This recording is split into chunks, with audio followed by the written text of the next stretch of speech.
Ahora sí, buenas tardes a todos. Estamos por iniciar la clase 13. Esta clase lo que propone es ver dos ejercicios muy similares a lo que se le tomarían en un parcial. La intención siempre es tomar un reactor y un ejercicio de múltiples equipos. Sus análisis de grado de libertad y a partir de ahí alguna resolución de un caudal, alguna concentración, una fracción de reciclo. Yo les había propuesto en su momento el de reactor. Se dice que en el sector de la metalurgia se utiliza cloruro de zinc, que es un decapante. Para que no lo sepa, lo que hace el decapante es un líquido que uno lo rocía en una superficie de un metal, por ejemplo, cuando lo quiere soldar. También se puede usar para sacar pintura y demás. Lo que hace es tratar la superficie y atacar aquello que nosotros con una simple lija no podríamos. O que por la fragilidad y demás del producto yo no lo puedo lijar. El cloruro de zinc dice que se obtiene a través de disolver láminas de zinc en ácido clorhídrico concentrado hasta que deja de burbujear hidrógeno. ¿Cómo se imaginan ustedes que es la reacción? ¿Qué componentes independientes están involucrados? Depende del hidrógeno. ¿El hidrógeno ustedes lo pondrían como un reactivo o como un producto? Como un Producto de la producto. reacción. Entonces, como me dicen, lo que faltaba era el hidrógeno. Cuando yo tomé este parcial, algunos veían que dice hasta que deje de burbujear hidrógeno, interpretaban que también se introducía a través de un difusor hidrógeno en forma de burbuja. Y obviamente generaba un conflicto a la hora de plantear la reacción. Josefina me comenta que también falta balancearlo. Y es real, si ustedes ven, yo tengo dos átomos de cloro, dos átomos de hidrógeno, interponiendo el coeficiente estequiométrico 2 al ácido clorhídrico, me queda balanceada la reacción. Como les había dicho en la clase de reactores, es lo primero y fundamental. Plantear la mecánica, la reacción química, porque a partir de ello vamos a plantear todo el balance de masa. En el caso del reactor es muy simple. Tengo mis entradas que son los reactivos y las salidas el producto. Como habíamos visto recién, yo quiero producir cloruro de zinc, que es mi producto de interés, el decapante. Para reactivo voy a usar zinc, voy a usar ácido clorhídrico y como subproducto tengo hidrógeno. Planteo de esa forma mi tabla con los compuestos independientes. El orden, ustedes ya saben, es completamente arbitrario. Yo lo coloqué en función a cómo escribí la reacción en la filmina anterior.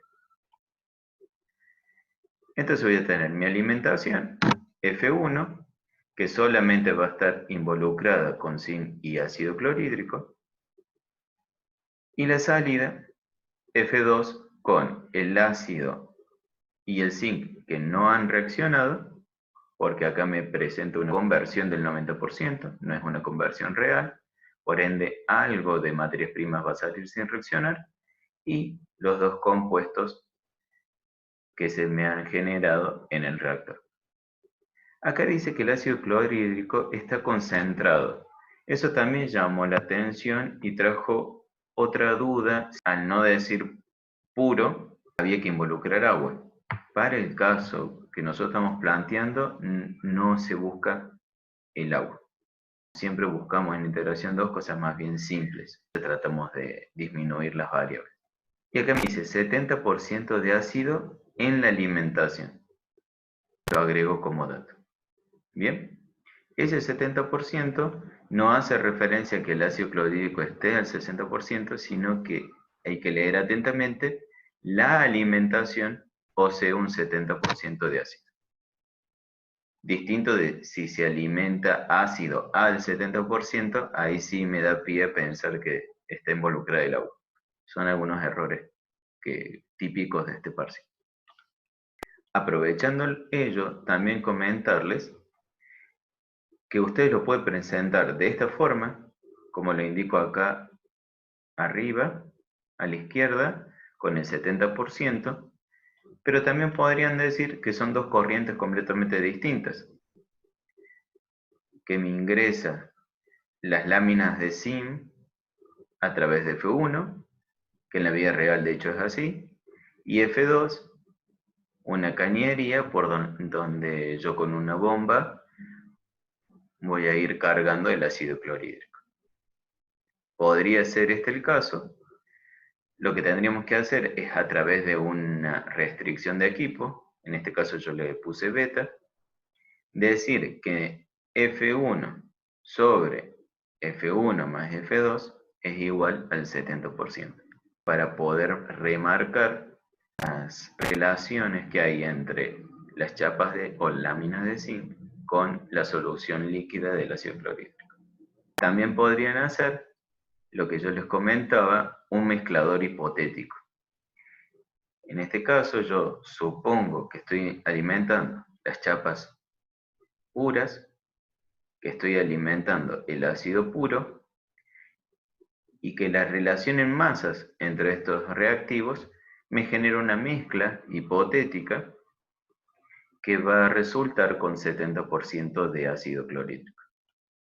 Nosotros, para integración 2, como no sabemos resolver el sistema global todavía en el que esté involucrado un reactor, porque tenemos que tener en cuenta que si hacemos el sistema global y el reactor queda dentro de ese sistema global, lo que vamos a tener es entre A, B y C y salga D sin tener el reactor propiamente dicho. Entonces, como que faltan todavía definir algunas variables. Nosotros la ponemos con el epsilon y le ponemos con los coeficientes estequiométricos. Pero como hasta el momento no lo hemos hecho, siempre yo propongo al reactor como un único equipo. Y no hacer los análisis de la libertad de este mezclador hipotético que les decía o del sistema global. Profe, una Sí. pregunta. ¿Le podemos hacer dos salidas, ya que tenemos, por ejemplo, el hidrógeno gaseoso y lo otro es líquido? Sí, eso está perfecto. En la realidad quedaría una solución con el ácido clorhídrico sin reaccionar y con el decapante, que también es líquido, y me quedaría un espacio de gases en el reactor, en donde me saldría, vamos a suponer, una F4, donde su X44 sería pura. Entonces, si bien yo incorporo una nueva variable, también estoy incorporando un nuevo dato y los grados de libertad me siguen cerrando. Así que no hay problema.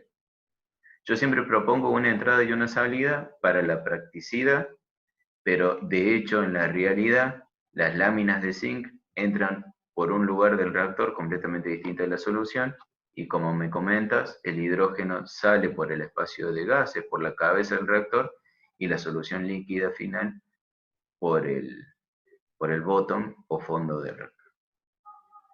En el caso de la beta, que acá me pregunta Agustina, yo lo que hago es, en vez de colocarlo de esta forma como está acá arriba, diciendo que la alimentación tiene un 70% de ácido clorhídrico, indicar que entre F1 y F2 hay una relación donde F2 sobre F1 más F2 es igual al 70%, que es básicamente lo mismo que estoy diciendo aquí.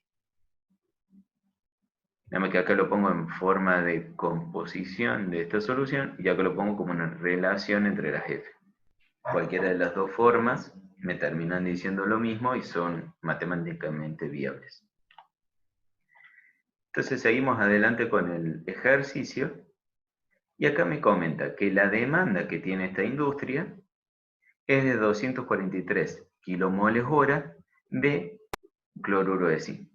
Y acá importante, F2 tiene, además de cloruro de zinc, los reactivos sin reaccionar y el hidrógeno. Por ende, esto no es un dato de F2, sino que es una restricción propia del equipo. Me está diciendo cuál es el flujo parcial que debería salir por F2 para satisfacer la demanda del mercado.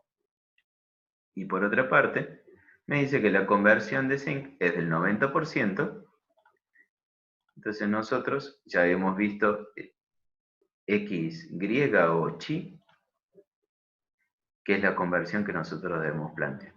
También como otra restricción de equipo.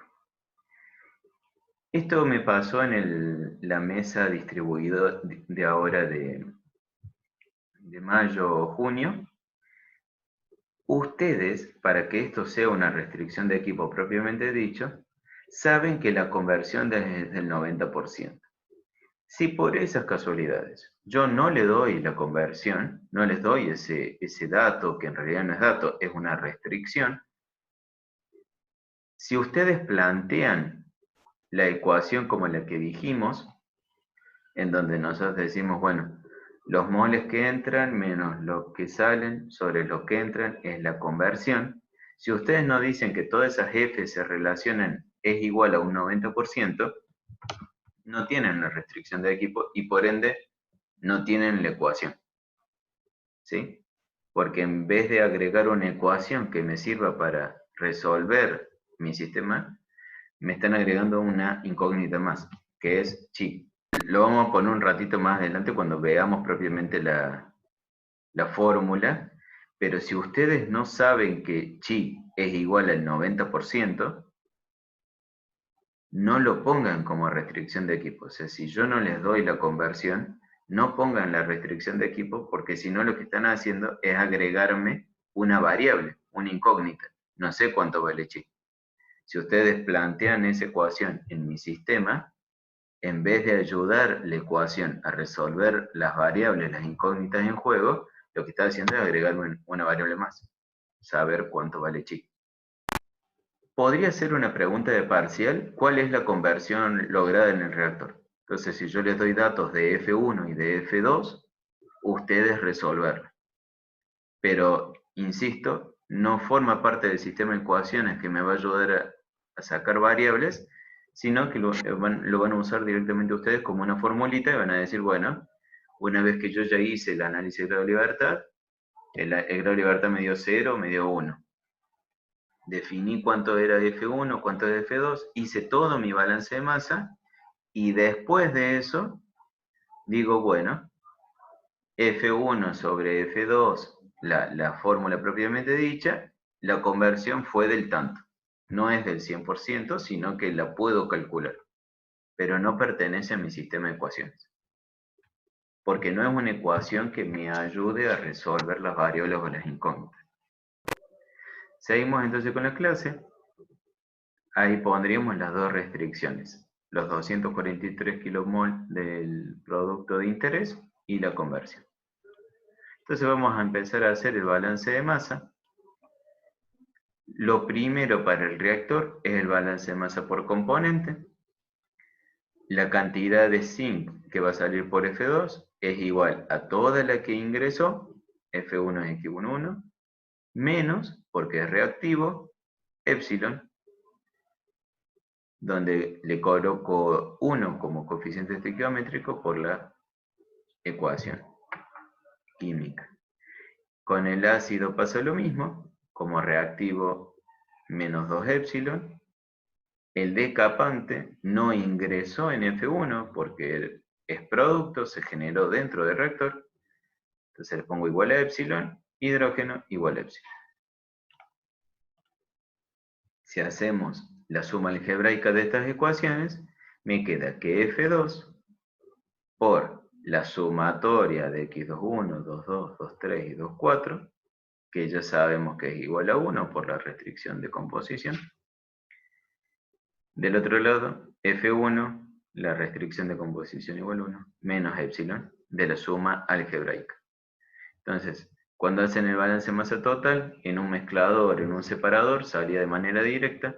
En el caso del reactor, hay que hacer sí o sí la sumatoria algebraica para saber cuánto me queda ese epsilon. Y acá vemos que es coherente. Hay un flujo neto que están entrando 3 moles, salen solamente 2, entonces hay un flujo neto por unidad de tiempo, por unidad de volumen que se está consumiendo. Lo que tiene de bueno la álgebra o la matemática es que uno lo puede dibujar como quiera, Por eso que siempre los ejercicios empiezan con dibujar el diagrama de bloques. En la vida real habría dos flujos.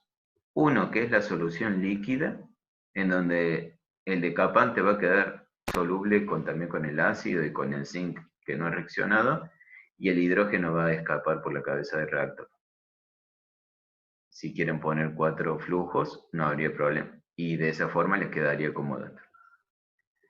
Siguiendo entonces con el balance de masa, la restricción de composición. Acá yo pongo que la alimentación como la salida, ambos son iguales a 1. Nuevamente, aprovechando lo que dice Alejandro, yo podría decir desde el momento inicial que x11 es igual a 0,30. Si bien no me lo dieron como dato, yo lo puedo sacar fácilmente. Entonces, como en mi situación inicial yo puse 0,30, luego en la alimentación, esta restricción de composición va a ser una constante, porque 0,30 más 0,70 es igual a 1, y no me suma como ecuación, sino me queda una constante, 1 es igual a 1. Entonces, siempre es muy importante la situación inicial.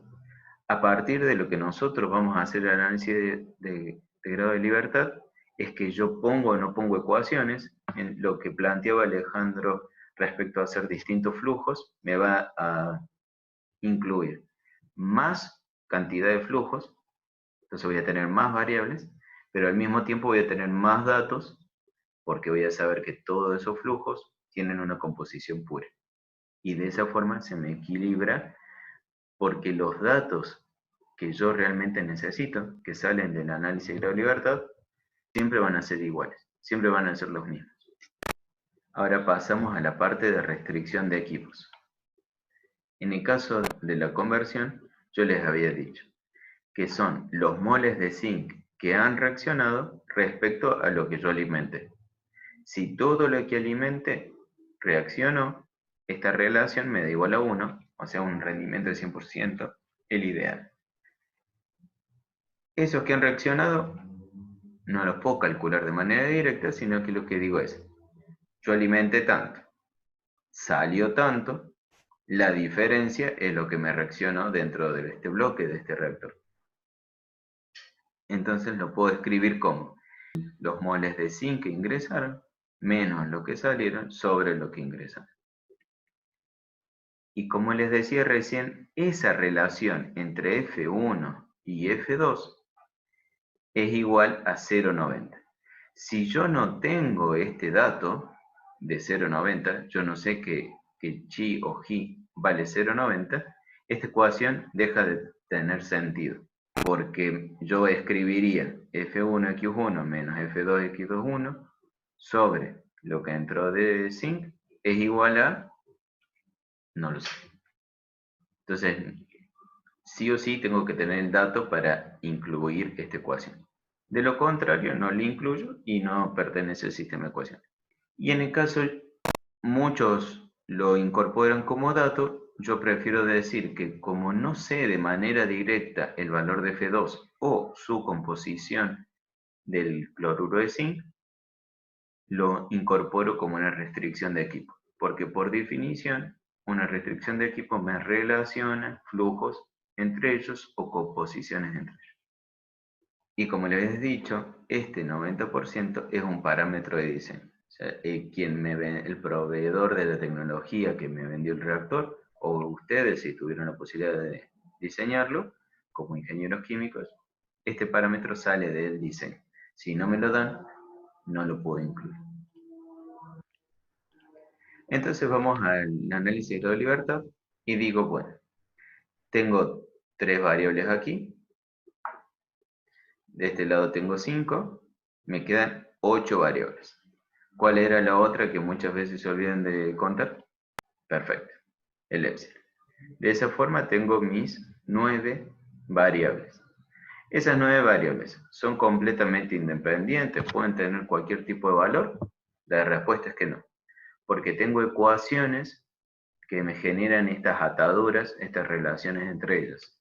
Bueno, 4 son del balance de masa por componente, las restricciones de composición, 5, 6, y la conversión, que me va a indicar cuánto zinc sale respecto al que entra, y la demanda del mercado, que son los 243 kilomoles hora.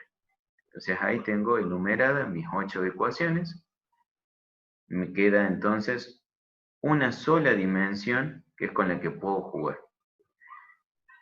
A su vez, tengo el dato que me da 0,70. Entonces de esa forma, ya yo como ingeniero químico no debo asumir ningún dato, ningún valor, porque ya está completamente especificado. En los parciales dan grado de libertad 0, de hecho esto es un parcial, como les comentaba, o grado de libertad 1, para que ustedes hagan una suposición de una base de cálculo. Más grado de libertad, no, porque si no ustedes tendrían que interponer muchos datos y hay que ver si son posibles, si son viables. Muchas veces uno cuando empieza a inventar datos no son coherentes después con los equilibrios termodinámicos y físico-químicos que se dan en la realidad. 0,9 lo que me indica es que si yo relaciono el zinc que entra respecto al zinc que sale, tengo una relación, una división, una razón que me da 0,90. Para mí es una restricción de equipo porque me relaciona Fs y X, o sea, flujos y composiciones. Eso para Borghi y Franco. Para mí dato es si me dice F1 tiene el valor de tanto, o X12 tiene el valor 0,70, 70% de ácido en la alimentación. Para mí eso es dato. Como decían los chicos en el chat, podemos modificar el arreglo de variables, pero tienen que tener mucho cuidado que al ir modificando el arreglo de variables, no metan la pata y generen grado de libertad erróneo. Yo de lo que concluyo, no importa cuántas variables tenga, si tengo más o menos de acuerdo a cómo fue su situación inicial. Pero lo que tengo que concluir es que el sistema está completamente especificado, está completamente definido, y que lo único que tengo que hacer es utilizar mis conocimientos de álgebra de primer año para saber exactamente cuáles son los valores de esta variable. Pero no tengo que asumir nada, no tengo que pedir más datos al cliente, no tengo que llamar al proveedor y consultar cuáles son las concentraciones disponibles de las materias primas y en base a eso trabajar. Eso es lo que yo haría en la realidad, o sea, ya como ingeniero de planta. Las 9 variables son 3 de la alimentación, 5 de la salida F2 y epsilon dan 9. 3, 5 y epsilon 9. La primera pregunta era hacer el diagrama de bloques y rotular. Eso lo hacemos siempre en el parcial para saber cuál fue la situación inicial del alumno. De hecho, si lo pueden hacer por ahí con lapicera y después lo que van resolviendo con lápiz, queda mucho más coherente y es mejor para la resolución. El inciso B me preguntaba, ¿cuántos kilohoras de zinc debo alimentar para cumplir con la demanda que me habían solicitado? Entonces, si nosotros nos volvemos, yo sabía que esta era la demanda, la ecuación 8. Entonces, aprovechando la ecuación 8 y la ecuación 3 que me dice que el cloruro de zinc que sale es igual a epsilon, claramente, entonces epsilon es 243. Luego me involucro con la conversión y si ustedes se dan cuenta, esta parte de acá arriba es una forma muy similar a la de la ecuación 1, que me dice que el zinc que va a salir por F2 es igual a lo que entra menos epsilon. Entonces, si paso el epsilon sumando para allá y el flujo F2 restando por este lado, me queda esto. La unión de estas dos ecuaciones me permiten decir que 0,90 es igual a epsilon sobre F1X1. Epsilon ya la sé, 243. Despejo entonces F1X1, que es la cantidad de zinc que voy a alimentar, y de ahí me sale que son 218,7 kilomoles hora, multiplicado por el peso molecular, que me lo da el ejercicio, o sea, en el parcial va a estar ese dato, automáticamente sé cuántos kilogramos hora debo alimentar de zinc. Con lo que dice Alejandro, yo todas las preguntas que voy a plantear en el parcial, como calcular tal composición, calcular tal flujo, te van a dar indicio de que realmente lo tienes que resolver. O sea, que lo debes resolver. Si te da un grado de libertad 5, y es muy probable que haya errado el estudiante. La consigna C me preguntaba el porcentaje en exceso, y entonces yo acá lo coloqué de dos formas. ¿Cómo lo hago yo? Bien de álgebra, y cómo lo harían de química general. Sí, como a mí me especificaron que la demanda es 243 kilos moles hora, yo directamente lo pasé en kilos moles hora. El cambio de unidades es muy simple, así que te lo dejo para rever de integración. Es multiplicar por 1000 arriba y abajo. En el caso del porcentaje entonces de exceso, ¿qué es lo que hacemos? Bueno, X11, en mi situación inicial yo la desconocía completamente, entonces voy a poner 0,30. Después, F1, X11, ya lo pude calcular recién. F1 total, esto es el flujo parcial de zinc, F1 total, me da 729. Bueno, ¿qué hago con esos datos? Digo, cantidad suministrada de ácido clorhídrico. 729 era el total, por 0,70% es la cantidad de ácido clorhídrico real, la que yo coloqué en el reactor, menos la teórica sobre la teórica, y me da el 16%. Es muy probable que me preguntan de dónde sale ese 2. Bueno, si ustedes se fijan, 729 por 0,3 es el zinc alimentado. Por 2, porque por cada mol de zinc necesito 2 de ácido clorhídrico. Entonces, de esa forma calculo de manera exacta, sin regla de 3, sin nada, de manera exacta cuál es el ácido clorhídrico teórico requerido. Y esa relación me da 16,66 periódica. Y acá lo planteo un poco de cómo se haría más en química general. Para la resolución, como dan el mismo valor, mientras que lo planteen, no hay problema. Lo pueden plantear de esta forma o de esta forma. Yo digo, un mol de zinc, necesito 2 moles de ácido clorhídrico. Entonces, en esta cantidad de moles alimentada, acá vean que hay un cambio de unidades, kilomol hora. Este mol con este mol se va a simplificar y me va a quedar kilomol hora. Voy a necesitar para esta cantidad de zinc 437 teórico. Yo alimenté 510, entonces digo, 437 es el teórico, el real, el 100% que debería estar, y yo le agregué un 16,6% de más, de exceso. Entonces el porcentaje en exceso es ese 16,67. ¿No me puede volver a firmar el anterior? ¿Sí?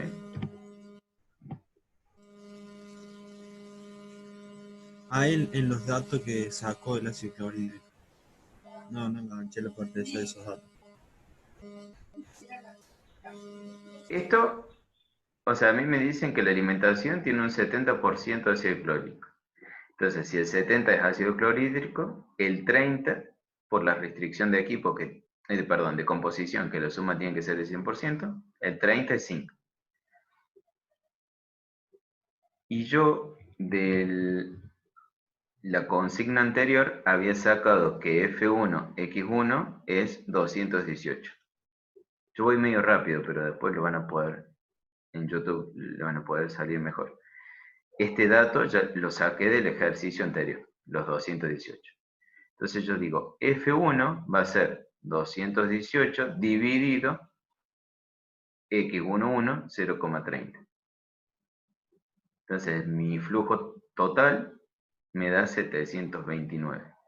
Y a partir de ahí empiezo a operar como les decía. 729 por el 70% es el ácido clorhídrico, el flujo de ácido clorhídrico que yo introduje. ¿No? F1 729 por 0,70, el ácido clorhídrico. Este es el teórico sobre el teórico.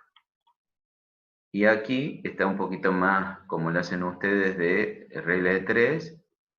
¿Cuál es el problema de esto? Que a veces yo veo que si en vez, acá dio exacto 0,4, si dan más números, uno comienza a redondear y en esto un poco que se pierde.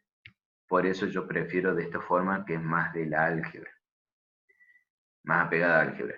Acá el resultado, si me varía, va a variar muy poco porque va a depender de eso, de cuando redondeen, pero si están bien hechos los cálculos y los datos también, va a andar perfecto. Bueno, continuamos entonces con la clase. Vamos a ir al inciso D. Entonces, yo decía, estoy produciendo con mi decapante, que es cloruro de zinc, y estoy viendo que me está quedando mucho hidrógeno. Esto se los comento simplemente de modo de colación. El hidrógeno es muy peligroso. Trabajar con hidrógeno requiere una seguridad intrínseca muy fuerte, con muchos sensores de control, con mucha higiene y seguridad metida por medio, ya que es invisible a los ojos, claramente, es un gas, genera mezclas explosivas con el aire de manera espontánea, y la llama, lo peor de todo es que la llama también es invisible, se detecta por UV. Entonces es muy peligroso porque al momento de generar alguna explosión, alguna llama, nosotros no la vamos a ver a simple vista y por ahí vamos a ver cuando ya se esté quemando el depósito, que es lo preocupante. Más allá de eso, yo digo, bueno, estoy teniendo un montón de hidrógeno. ¿Qué voy a hacer con ese hidrógeno? Bueno, primero, la parte de higiene y seguridad, que nosotros siempre la vamos comentando con Roberto. Y por otro lado, decir, bueno, tengo tanto hidrógeno, por ahí no puedo empezar a vender. Entonces preguntas, ¿puede ser esto una fuente de hidrógeno?